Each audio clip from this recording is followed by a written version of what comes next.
Damn, son, where'd you find this?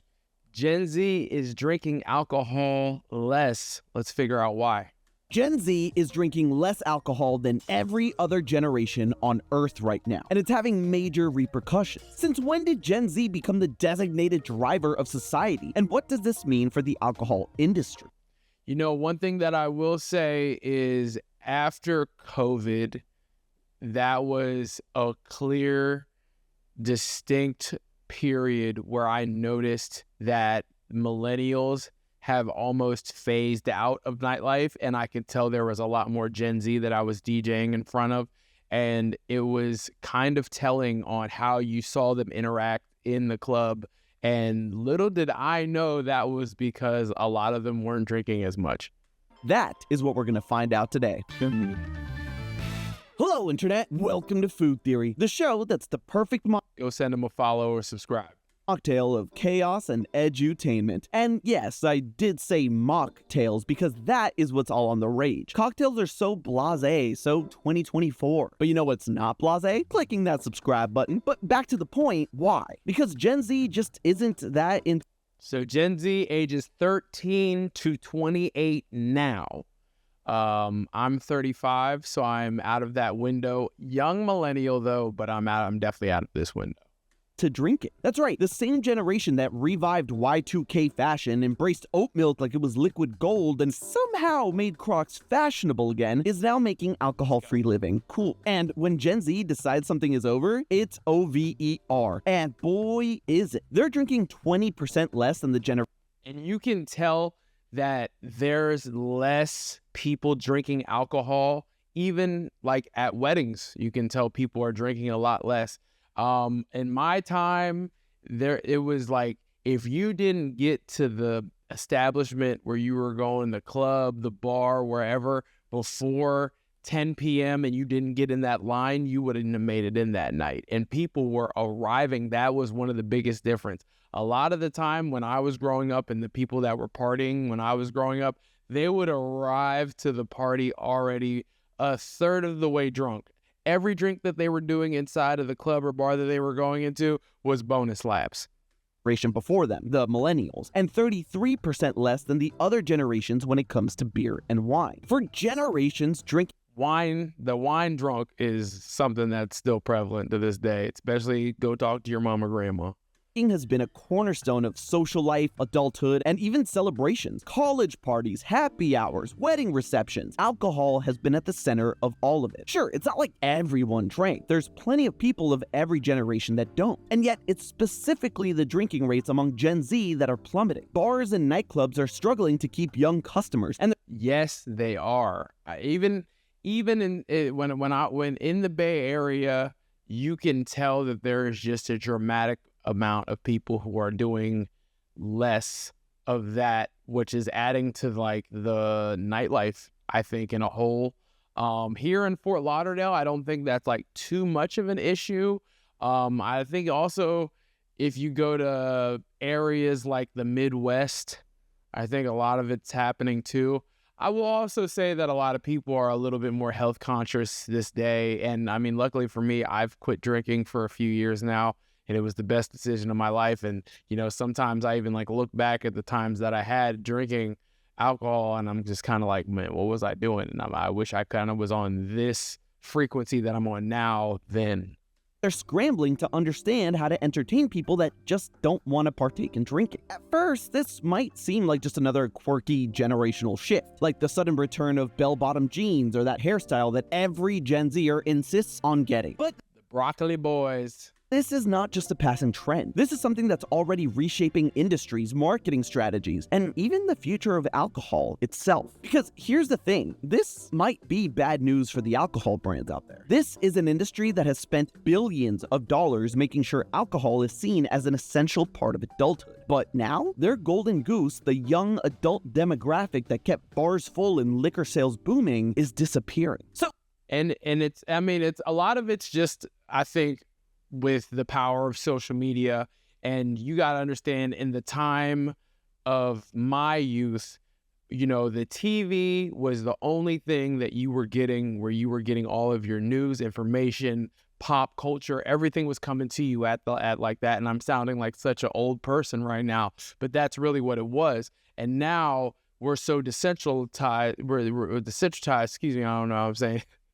But everything is not centralized in one area where everyone's viewing the same type of media. So you got people on TikTok, you got people on Twitch, Twitter, all these different things.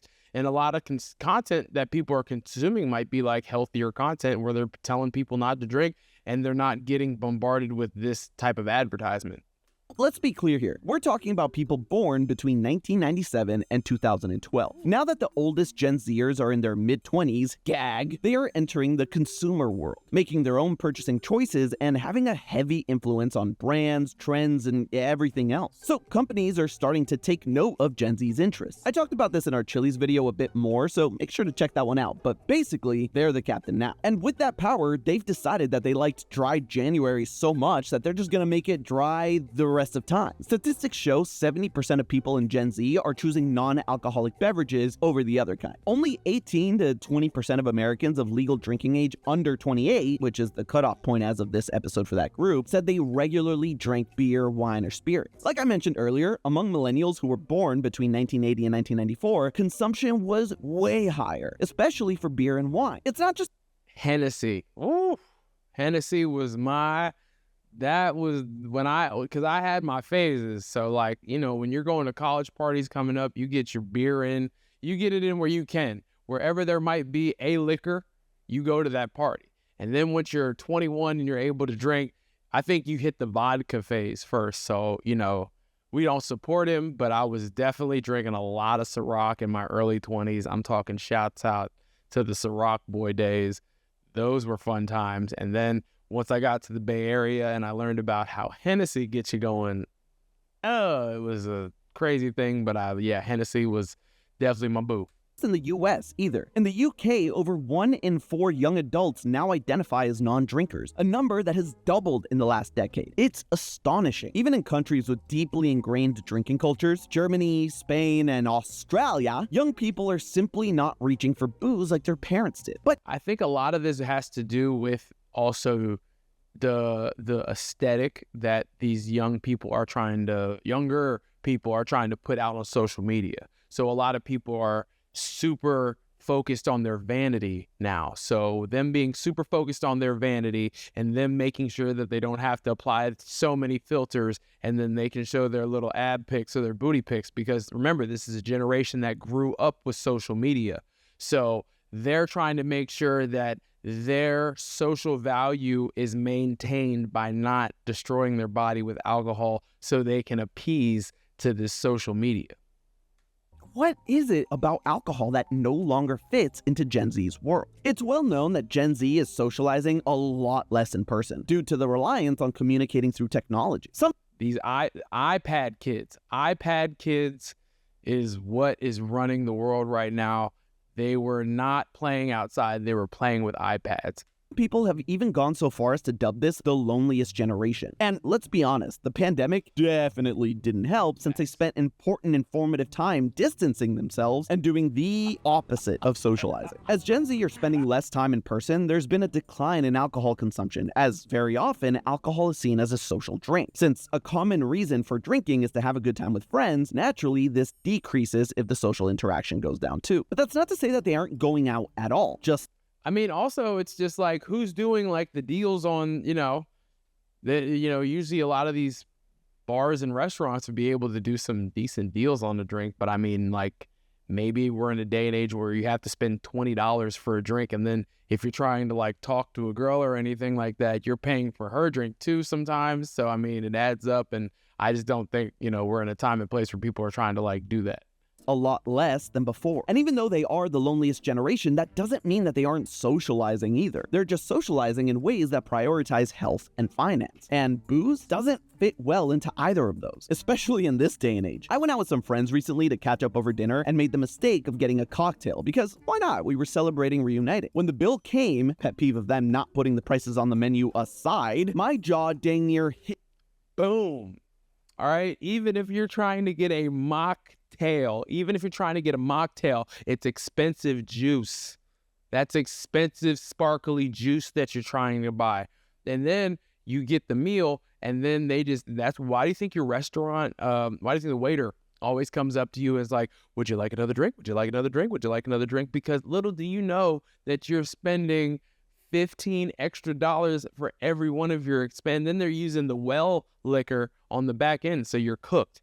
Hit the floor when I saw that the drink was $25. Mind you, my flatbread I ordered, 19. It's ridiculous. And Gen Zers aren't having any of that. And it's not just the price tag like we mentioned in other episodes. Gen Z are far more health conscious, arguably the most health aware generation in history, because they have all the information they need. But boom, case in point, cash me out. As you can see right there, they are not watching TV like we were. They weren't the Bud. See, and that's a throwback right there. They're not seeing commercials like that. They're watching these influencers. They're watching health influencers. They're watching other people to figure out how can I be a better poster on this social media. So they're not seeing the same things the previous generations were. At their fingertips. The awareness of alcohol and the effects it has on someone has significantly increased since the past generations. Sure, millennials were the first generation to have alcohol and drug educations in school, like the DARE campaign and Just Say No, but it was always vague and didn't harp on the actual health part of it. I remember as a kid, it was just, don't do this, it's bad for you, with some scary images, but we never really grasped the effect it had on our bodies. Gen Z, on the other hand, has had instant access to scientific research, nutritional breakdowns, and first-hand testimonials about how alcohol affects the body. So even from one generation to the next, there's a greater understanding of how alcohol can affect your health, and the results aren't pretty. I would say that I agree with that too, because I felt like when I was 21 and I started drinking, that was a rite of passage for myself. And you know what? Even though I was going to drink every now and then, I mean, mind you, the Jersey Shore, when it first came out, was so popular amongst people my age, and that was just hyper focused on drinking and partying, and then they would go work out after that. So in your mind when you're growing up, and you don't think about this because it's some goofy TV show, but you're like, okay, well, when I turn 21, I can go out to the club, fist pump like Ronnie and go crazy, hit the strip, get in a fight, duke it out with some guy, and then go back, and then I can kind of be on the same time. And then you realize after a while you can't run like that. The older you get, I think it was when I was around 26 or 27, was pivotal life events that kind of shaped who I am now for the future, where I realized I couldn't run at that time. Even when I was like, there was a point where I was having my fun drinking alcohol, and then there was a point where I did realize that the alcohol was starting to rest on me a little bit, and I had to do something about that. And then I noticed it was slowing me down, and then luckily when I started doing private events, pivoting to that out of nightlife, and I realized that, okay, this is the way that I'm going to make money and I can't have anything mess me up. That's when I really had to just like let the drinking go. Hey, fantasy sports fans, are you ready to take your skills to the next level? With Underdog Fantasy, you can draft your favorite players so you can make the ultimate picks to win cash. And it's super simple. All you have to do is pick more or less on your favorite player's stats, and if your pick is correct, you get cashed out instantly. And I can't think of any other way that I would watch the game after using Underdog Fantasy, and I want you to join up by using my promo code BBSound1. By using my promo code, Underdog Fantasy will match your deposit up to $100 so you can start playing instantly. Download today and start making your picks. Underdog Fantasy, where every fan becomes a champion.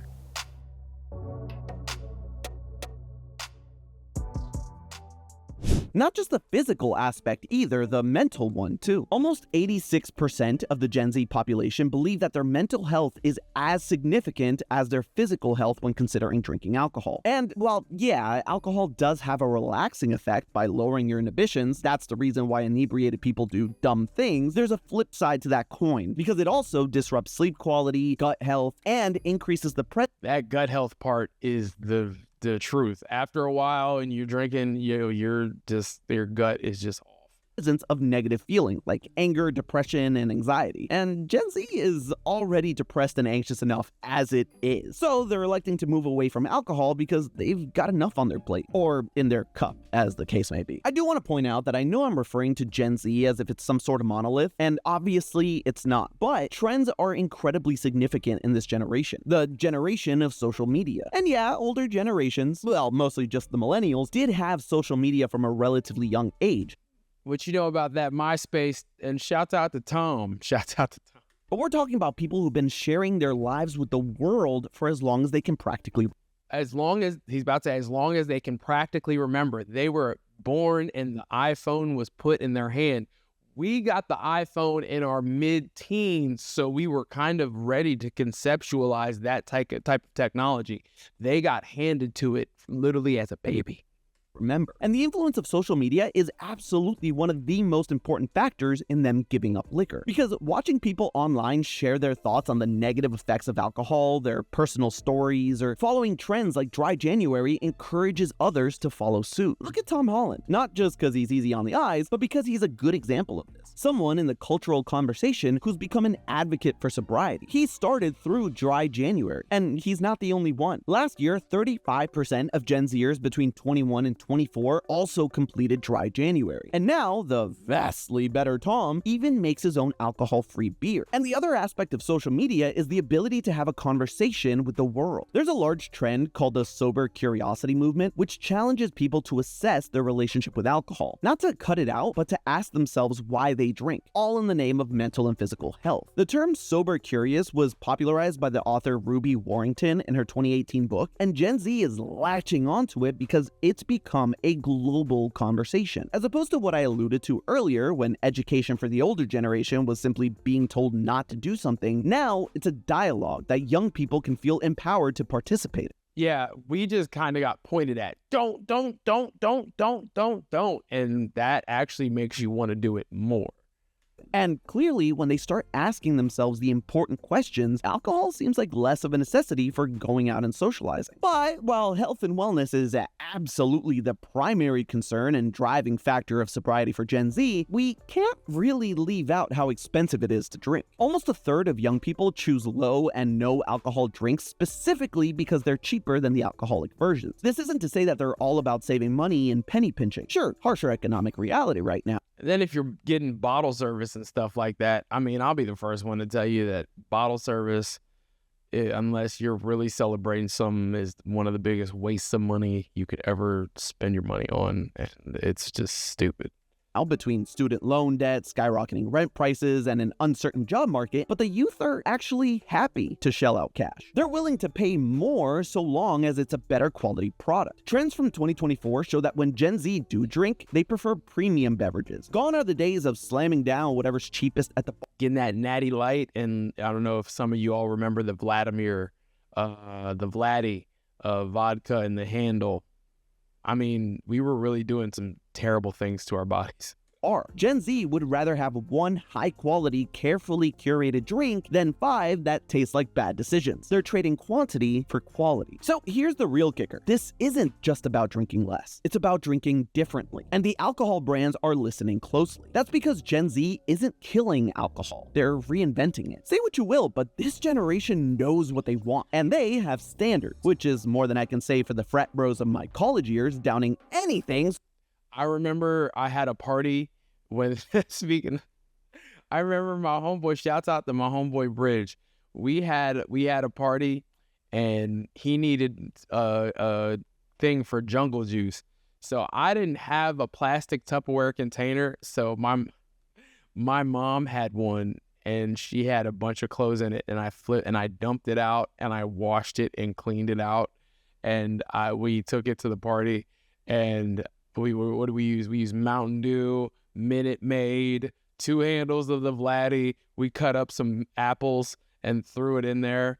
And I just I remember hearing in the corner, someone saying that there was a hair in their drink, and it was probably one of my mom's hairs. But yeah, at that time I'm telling you, where at that age, it's where can I find the alcohol? Where is the alcohol, and how do I get a cup of it? so long as it was unleaded. And even then, I've seen things. When it comes to the things Zoomers are drinking, one of the fastest growing markets is the ready-to-drink beverages, or RTDs. The global Oh yeah, they love them. They love them cut waters, baby. The cut waters. That's okay. The thing that they're doing to fight this is the fruity fun drink. Like, it's just like those kids aren't going to be beer drinkers like that. They're not going to guzzle a Corona. They're going to have a sweet, delicious peach seltzer from Corona. RTD market is expected to more than double from 1.01 billion to 2.23 billion by 2029. And it's thanks to Gen Z, who live fast-paced lives and need a good drink that doesn't require a bunch of preparation. No prep, just a fun peach beverage. Like, we had Four Locos in my day. What is this? 54% of Gen Z drink pre-mixed alcohol beverages and spirits, which include things like hard lemonades, hard seltzers, and kombucha. And if you've never had it, by the way, thank your lucky stars. Living in LA so long, it was hard to avoid it. And the one time I did have it, I literally spat it back out. Kombucha is delicious. Okay, I don't care what anyone says. Kombucha is delicious. It is a great alternative to soda. If you don't like kombucha, you have the palate of a 7-year-old on the street. I truly don't get it, but that's just me. Gen Zers, on the other hand, are down to try pretty much anything. That's why these RTDs are also such a smash hit, because they offer a huge variety of flavors and options. They're also drinking the good stuff, the premium stuff, like I mentioned. It's still not premium. You're still drinking, what, 4.7% alcohol, sparkling water, added mineral for taste. Like, this isn't premium. This is marketing. 54% of Gen Z are likely to choose a premium drink compared to just 35% of people in older generations. This trend is particularly evident in spirits, where premium, super premium, and ultra premium categories have been growing. And we also lived in a day where you come around drinking this stuff, people would make fun of you. Like, those were like, there were beverages that if you were caught drinking, if you had like a Smirnoff Ice in your hand, you were getting grilled, bro. Like the stuff at the bottom of kombucha bottles. Seriously, so gross. But companies are now adapting to this, creating beverages with interesting flavors, like pineapple wine cocktails. Pineapple, this is what I'm talking about, man. Like, yo, are you going to pull up and be drinking this? Look, brother, you might as well just quit drinking an orange lemonade vodka. But that's not the only way companies are adapting, because the new wave is all about the no-low trend. You know, drinks with no and low alcohol. And the brands are riding that wave to the bank. They're not dumb. They see that their customers are drinking less alcohol. So if people don't want alcohol in their beer, they're not going to stop selling beer. They're just going to stop selling the alcohol in the beer. More and more companies are starting to offer 0% beers, and they're seeing a lot of success with it. The NA, or non-alcoholic beer market, rose by 35% from 2022. What's our infatuation? What I want to know is, like, what's our infatuation with the taste? That's the biggest mental question that I'm wondering with all this. Then what's our infatuation? Because, like, I realized it's like what I had to get to is, what is my infatuation with the taste of alcohol? What does that signal in my brain? What does that tell me? It's really interesting.